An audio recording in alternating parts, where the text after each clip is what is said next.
That day, the commander issued an order as firm as iron nails, ensuring his presence at every drinking event. Under his guidance, Ganju learned to hover in the sky. Ganju could not only judge all the aircraft instruments with her eyes closed, but could also fly low in steep valleys like a race. To enhance his performance, the commander assigned Ganju to fly to the front lines like a flying leap. As his flying skill surged, his confidence grew daily. Faced with male colleagues' excessive competition, he bravely faced the challenge. This time, Ganju not only had the skills, but also the guts. With 127 hours of training under her belt, she was recognized as the best pilot of the quarter. Usually, for the next season, Ganju will lead the team in training and briefings.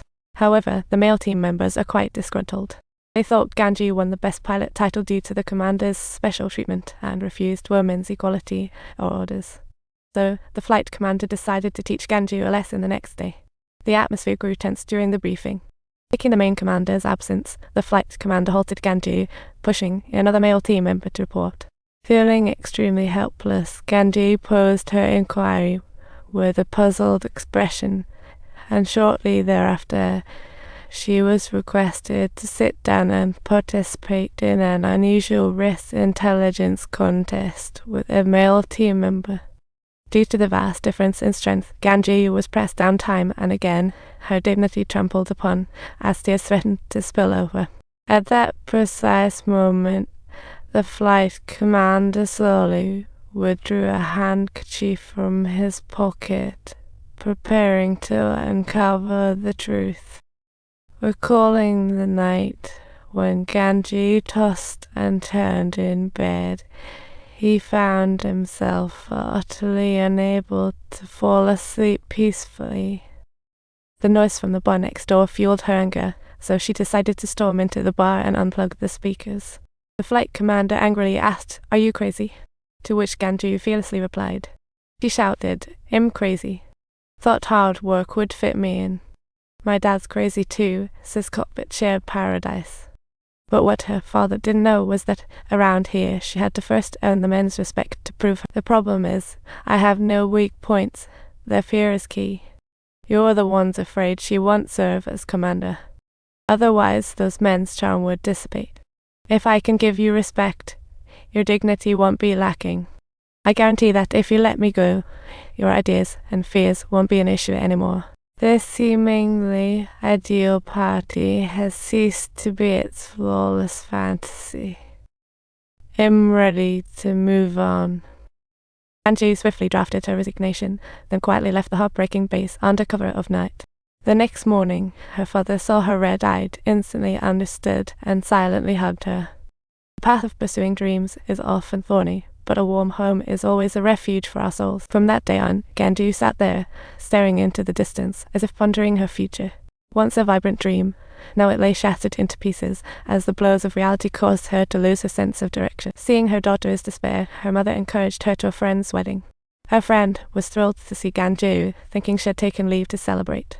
However, Ganju replied, "I've resigned," and detailed her Air Force experiences to her friend.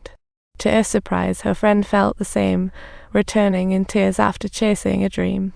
Half a year ago, she started with makeup bag and dreams, a circumflex that would dazzle everyone.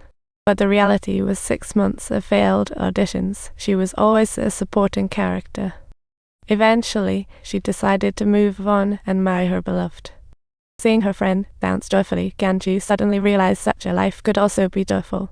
So that evening, she expressed her decision to her father about resigning from the Air Force and getting. Instead of refusing, her father took her to the kitchen, showing her various unfamiliar foods and colorful spices, reminding her that the kitchen was not her bag. Her future shouldn't be tied down by pans, but should be free to soar in the blue sky. This sincere advice from her father reignited her courage to fight against injustice and chase her dreams. Just then, the letter from the military arrived home. Upon opening, it was the rejection of her resignation application, ordering her to return to the military immediately, as the war on the Indian border had already started. Her helicopter squadron would be dispatched to the front lines to perform reconnaissance on enemy positions and rescue wounded soldiers. Meanwhile, her mother at home turned on the TV, realizing the situation had escalated. Army and Air Force were combating together. At that moment, she realized that both her daughter and son could be sent to the front lines together, and indeed, at the barracks, her brother questioned her about taking risks. Front lines are dangerous. Life and death hang by a thread. If she's hurt, what will her parents do? But Ganji said it was her duty and walked away. Her brother noticed distant artillery fire coming, so he hurriedly called out to his unsuspecting sister. Seeing her panicked expression, he calmly said, "Why throw your family into the fire?" This situation was just as the brother described. The front line was dangerous, with death lurking around every corner. During one reconnaissance mission, Ganji witnessed her teammates being shot down by a rocket. Quick reaction saved them from subsequent rockets. After dodging the attack, Ganji reported coordinates to HQ and prepared to rescue her teammate. However, the main commander cited high risks and ordered the halt of their rescue mission. This incident garnered extensive media coverage. The fact of Ganji being a female pilot was also particularly mentioned.